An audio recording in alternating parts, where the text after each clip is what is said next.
What's up, guys? You're watching JST. In today's episode, we're going to be talking about our reaction to Oshinoko.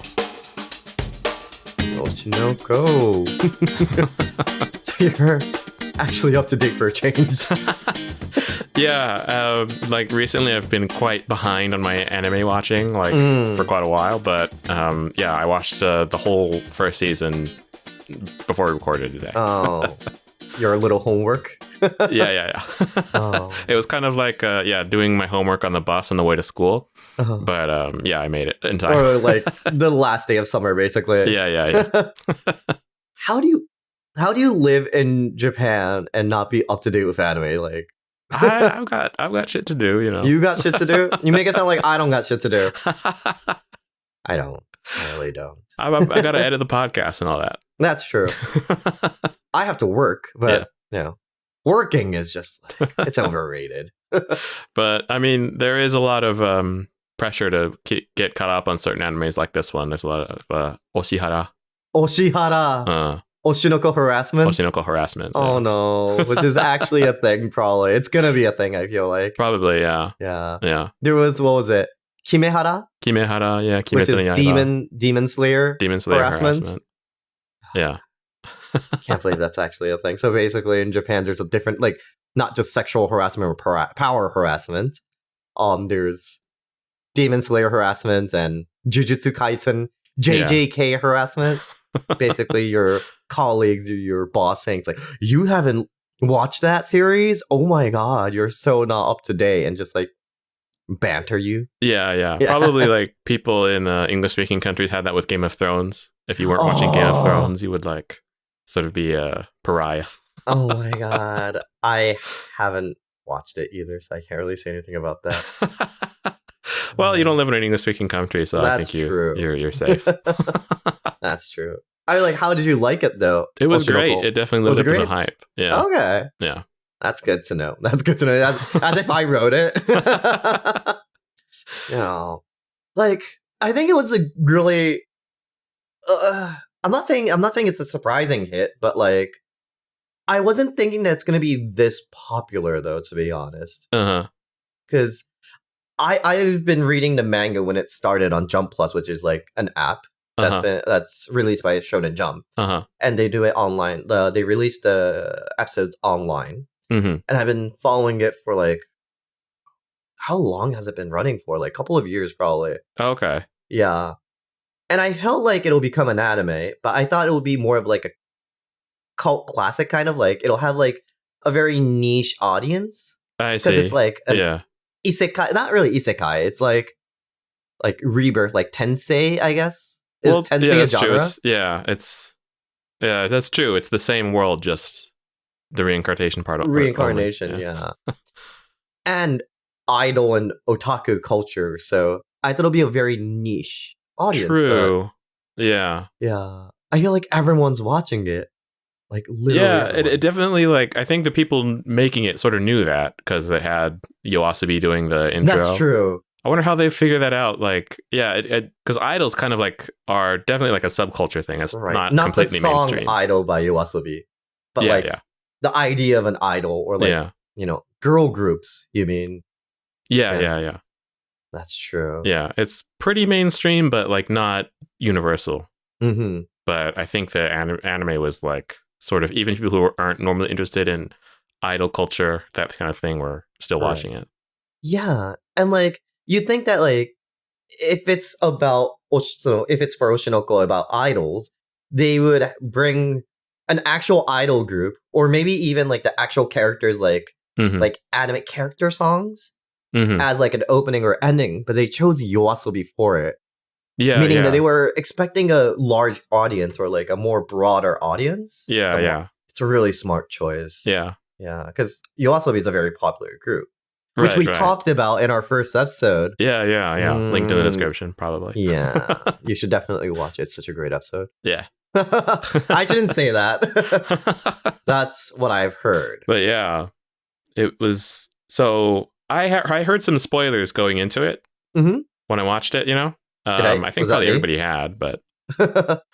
It wasn't me, though, right? I didn't say any spoilers probably to you? Well, it was for the first episode, so I don't know if that counts. Oh, yeah, 90-minute The episode. 90-minute, yeah. So first Yeah. episode was like 90 minutes, movie length episode, but Which is insane for a normal like TV show being on aired on like public TV, basically. yeah. Usually it's like 30 minutes, but Right. 90 whole minutes, a movie, Yeah. basically. But like, I sort of forgot in the middle because like I didn't forget, but I got into this feeling as like, oh, it's this nice anime about this family, and Right. you know, they've wholesome kind of yeah. And then like I realized like, because I remembered seeing a comment on TikTok somewhere about opening a door, and when I saw her going to open the door, I was like, no, don't open the door. You just start remembering shit that you've heard. Yeah. It did a really good job of like, even though I knew the spoilers, it would like put me in this like suspense kind of, or like it put me in a relaxed mindset. And then as soon as I got there, I was like, no. Oh no, I remember this. Basically like a movie, like an actual like time slip movie kind of, like a time travel movie. I've seen this. Oh no, don't open it. Kind of like, if you know what I mean. Yeah. And that shit happens. Right. We're not gonna talk about too many spoilers in this show, maybe, are we? But it's a reaction to the whole series. I think we can, right? Should we put a thing at the beginning of the show saying this is going to have spoilers? If y'all don't want to see spoilers, click away. Watch the Yoasabi episode. Yeah. And also, I guess, watch the goddamn series. What are you doing? Yeah. Watch Oshinoko and then come back. Yeah. It's only 11 episodes, I think. Yeah. Yeah. Yeah, and one of which is 90 minutes, but I watched it in one day, so can you. No. Unless you have an actual life. But yeah, so that was the first episode when that happened. 90 minutes, yeah. Yeah. But and then the other thing is so I think it was one thing that was interesting about it is it wasn't all just covering one story. It covered like a lot of different characters' stories throughout it, you know?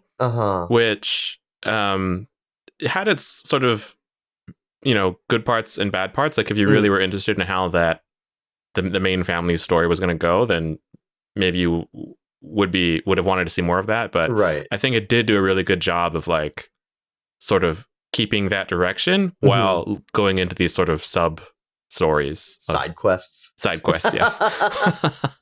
And each episode sort of covered like a different character or like a plot kind of, and that's not directly connected to the main story, basically. And each character had sort of an experience with a different ugly part of the Japanese entertainment industry.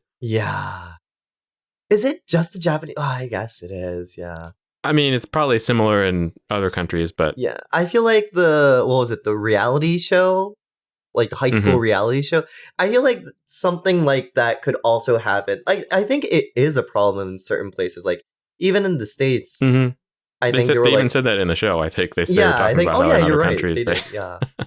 That's true. But like, so you said that those side quests, basically. If you read the manga, though, right now the manga's like way ahead. Like, I think it's gonna end soon. Like, probably within like a year and a half or like 2 years, maybe. Okay. But it all comes together at the end. Like, it's I slowly coming together, and you're like, oh my god, that episode, and like that like first part of like the whole series, and that comes together.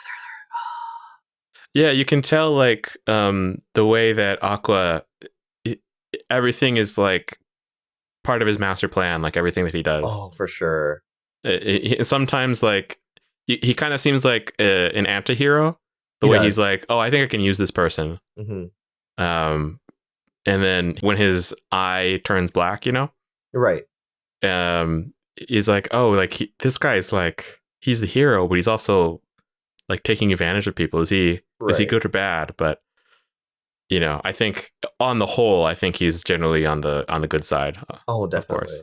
But because if he wasn't, like, you know how there's some parts where, like you said, his eyes turn black, but there's also parts that his eyes turn white, like pure white. Yeah. And that's when his like refraining on like his mother, basically. Mm-hmm. And there's parts and parts that come out in the stories, in the actual episodes. Mm-hmm. And one part was the last episode Mm. when what was it?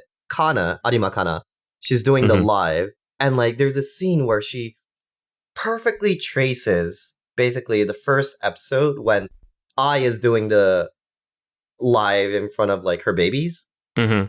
Like by frame, it's the exact same movement. Mm. And after that, his eyes turn like completely white. Like he finally sees Ai in her. And that also happens when what was it, Akane? Kurokawa Akane. She comes back from her like hiatus Right, in right. the reality show. So like you tell that there's some purity in him and he's looking for an idol, someone to like look up to or kind of save him. Mm-hmm. But at the same time, he's kind of torn between like vengeance, and that kind of like continues on to the story. It continues on to the manga like until the end, and we still, even as a manga reader that's almost gonna end, we still don't know on which side he's gonna kind of fall into. Mm-hmm. It's kind of like Code Geass, but without the robot. If you know what I mean, like Yeah, Lelouch was kind of like that. Yeah, yeah. You know, he was a bad guy, but he's also a good guy. Like he has like, you know, his on the swing kind of, if you know what I mean.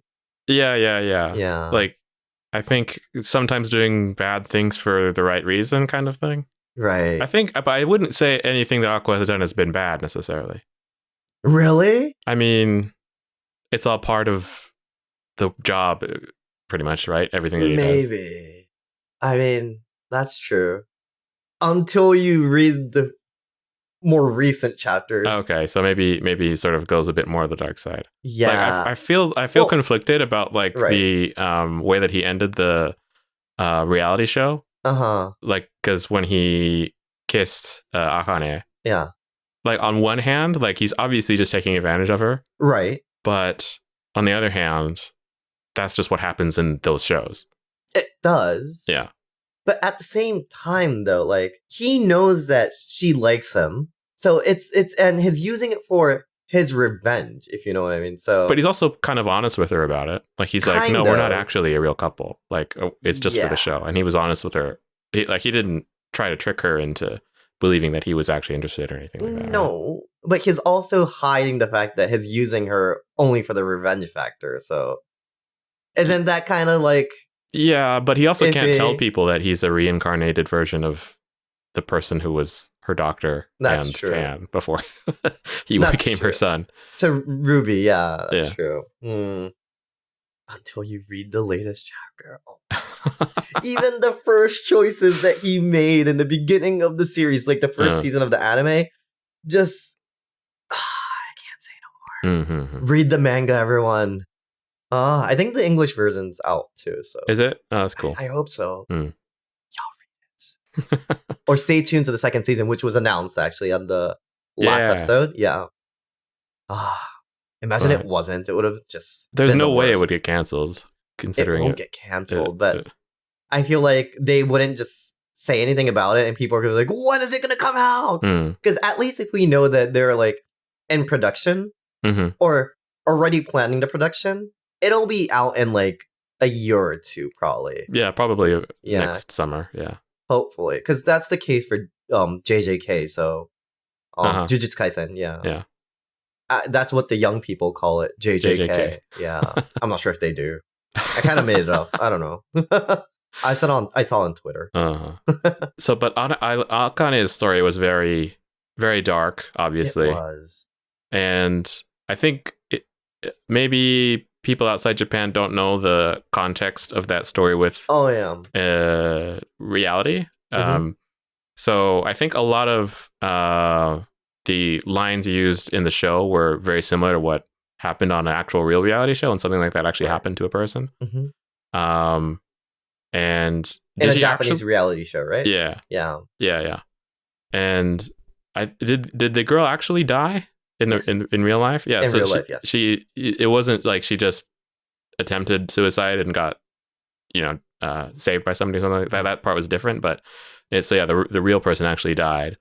And so like that Yeah, the way that they sort of Right. made a story similar to that thing in Mhm. reality was. It was polarizing, kind of. And, like, I feel like a lot of people are kind of offended at the same time, especially the actual mother of the girl that died in reality. Yeah. She came out with a tweet saying she was very disappointed that an anime kind of made a mockery of what actually happened to her daughter, kind of. Yeah, it's difficult. And I didn't. I read that before watching, Mhm. and I didn't really see it as like a mockery. I can understand why like she would feel that way about it, but Mhm.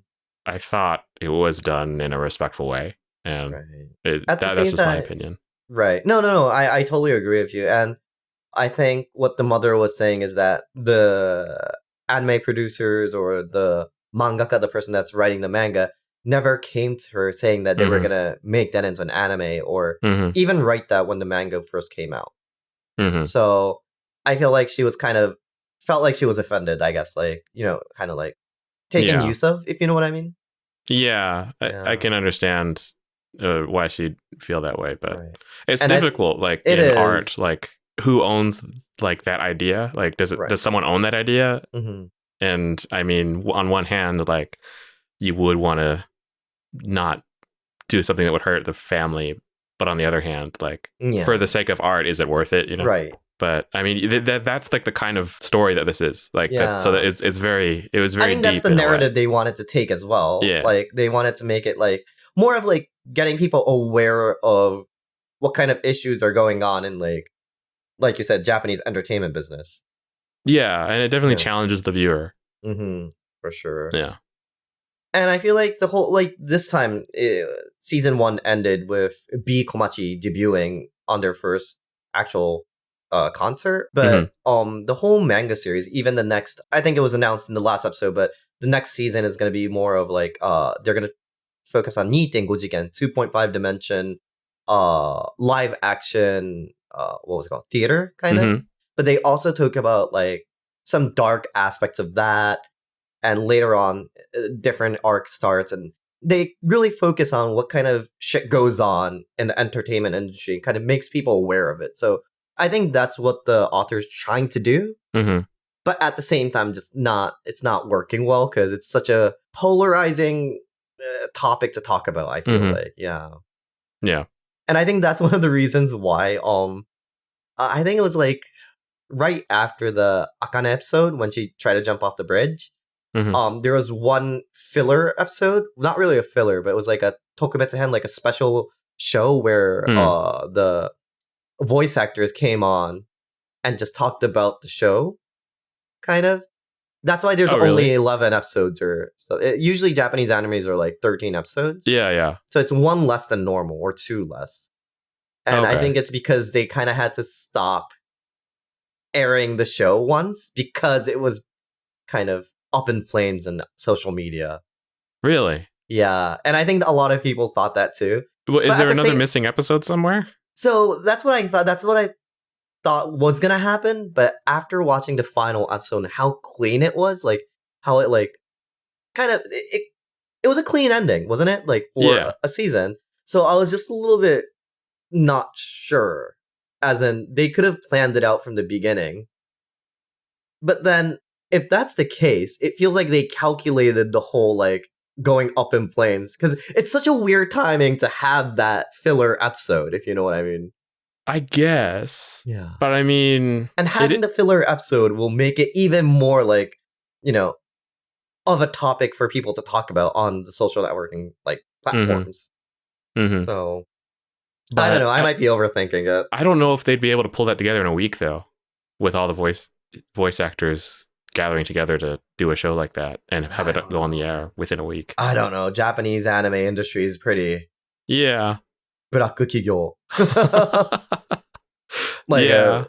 like a toxic work environment. I feel like it would have been planned earlier than that in that case Maybe. though. I mean, I wouldn't be surprised on Mm. all the story with the Spider-Man across the universe, across the Spider-Verse thing. You know what's going on, right? Like, No, no. you don't know? Okay, that's a whole different topic then. Okay. Maybe.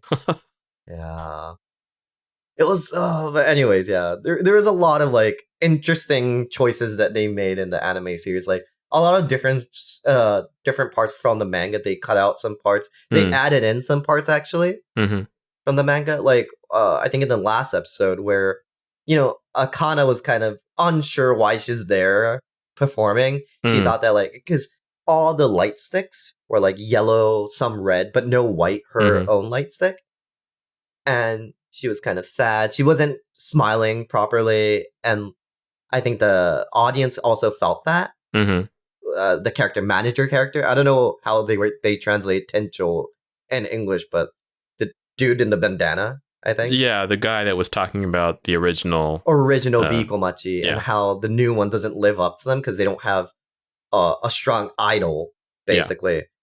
And when that was happening, Ruby, while singing, she turns around to Kana and like does that smile sign, like go like this with a smile, and like she actually sings out the lyric, "I want to be with you who have smile like a sun," kind of like it's hard to translate from Japanese, but and that wasn't in the manga, and they put that in there deliberately so that it also like it emphasizes how Ruby has always been that idol close to Ai, which is also bringing up the whole team to become another, I guess, reincarnation of idol Ai, if you know what I mean.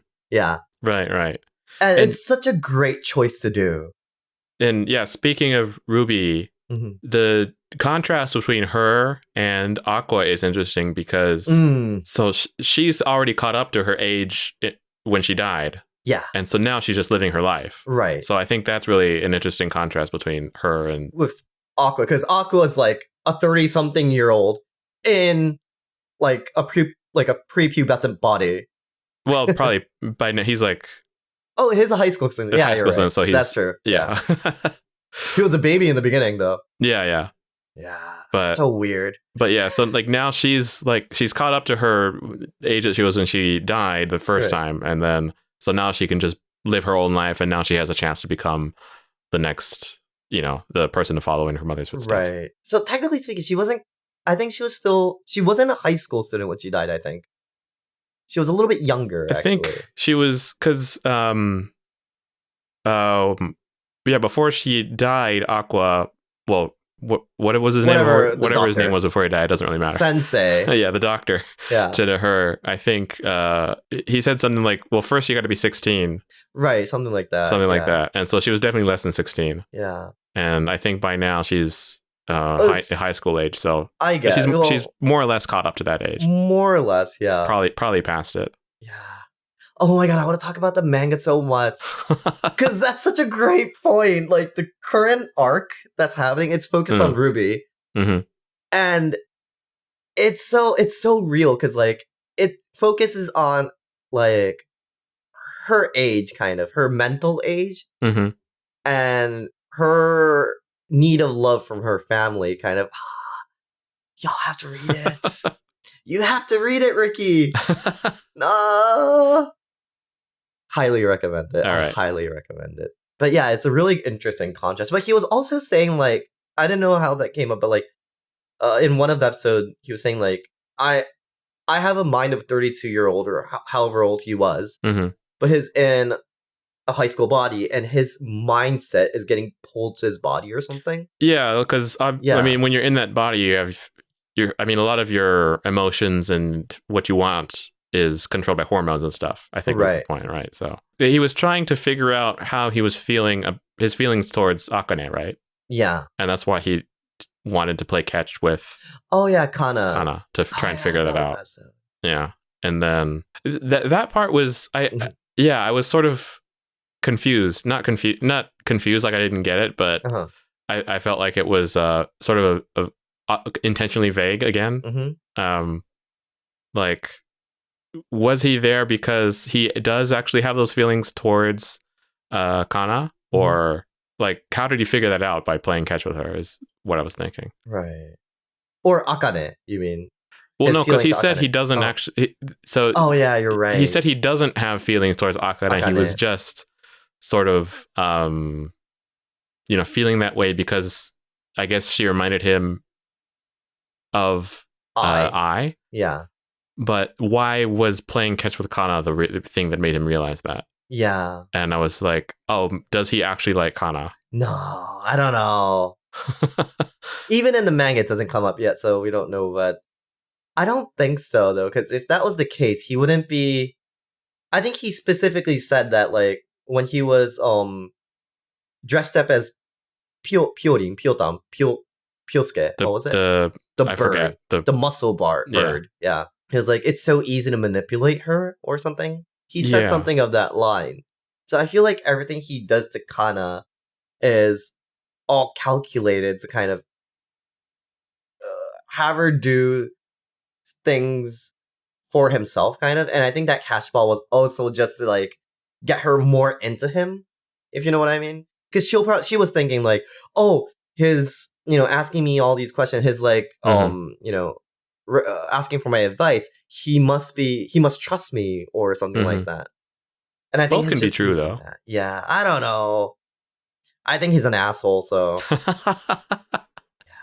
That can also be true, but I don't it, know. I like that's the kind of thing I really liked about it. Like, I mean, it's kind of unusual for an anime to like have these kind of vague things. Like you would Yeah, expect that in like reading a novel or something like that, but right.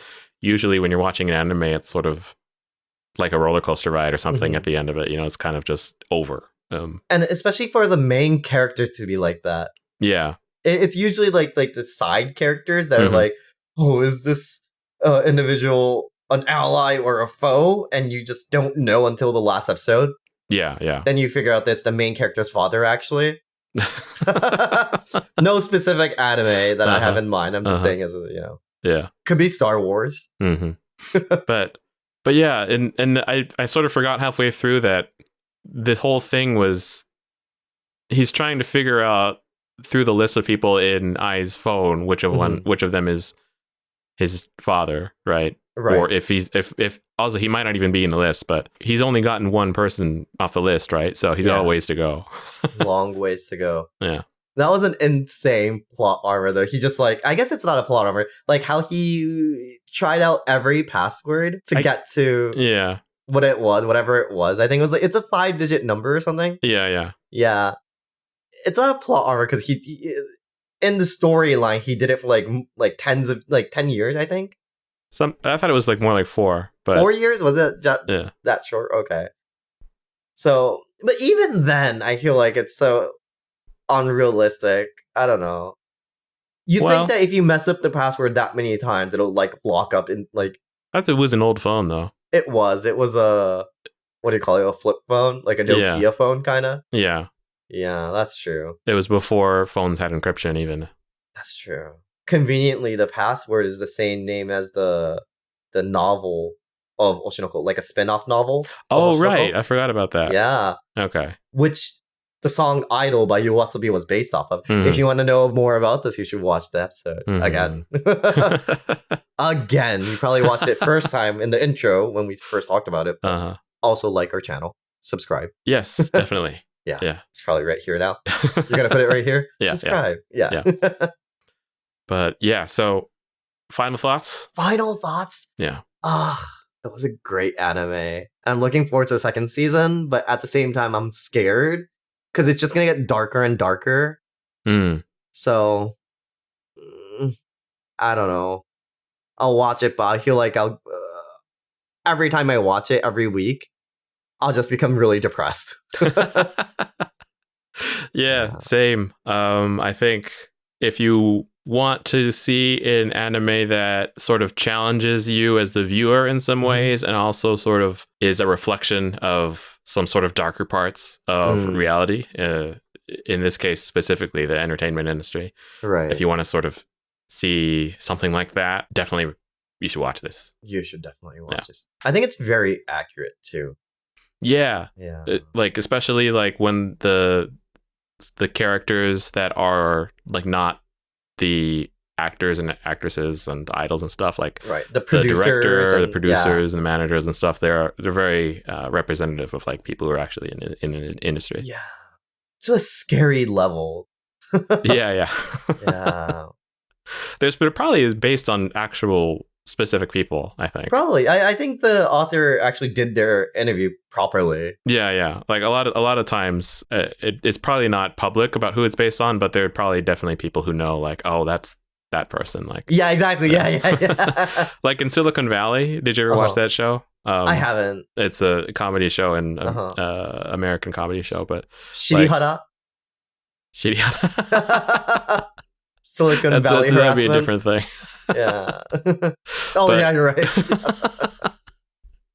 But like the characters in that show, you can tell like which person in the tech industry that's based off, and I'm pretty sure it's. I don't know enough about it to like point to a specific person, but it's probably the same thing in this show. I see. Yeah. That's probably Zuckerberg, kind of like. Yeah, or like this investor is definitely this guy, or whatever. I see. Yeah. But anyways, y'all should watch it. Yep. Definitely just watch it. Yep. But first, subscribe to our channel. Subscribe to our channel. We'll definitely be back to talk about the manga and season 2 when it comes out. Yeah, I actually had a couple of points I wanted to talk about today, but not enough time. Maybe that's a topic for a different video, but depends on how much comments we get from y'all, I guess. Leave some comments. Like, if you already watched the show, like, tell us what you thought about the show. Yeah. You know, let's have a whole discussion on our comment section. Yeah, definitely. Hopefully nothing toxic. Oh man, hopefully. We're still new to this YouTube thing. What do we do if if all our viewers are racist or something? Oh no. I mean, if that's what the user likes, I guess that's the kind of contents we have to make then. Racist content. I'm just kidding. All right. Anyways. That's enough. All right. Peace out, y'all. Thanks for watching. See you next time. See ya.